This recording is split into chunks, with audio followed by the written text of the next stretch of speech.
রহিম, আহ কি বৃষ্টি! আর দেখো রাস্তাটা পুরোই ডুবে গেছে গি।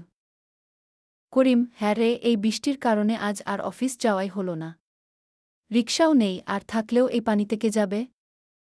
রহিম, ঠিক বলেছিস। আর গেলেও এই হাঁটু পানি ভেঙে যাওয়াটা একটা ঝামেলা। গতবারও তো এমন হয়েছিল, মনে আছে? করিম, হ্যাঁ মনে আছে। তখন তো রিকশাওয়ালাও যেতে রাজি হচ্ছিল না। আর গেলেও ভাড়াও বেশি চাচ্ছিল ও।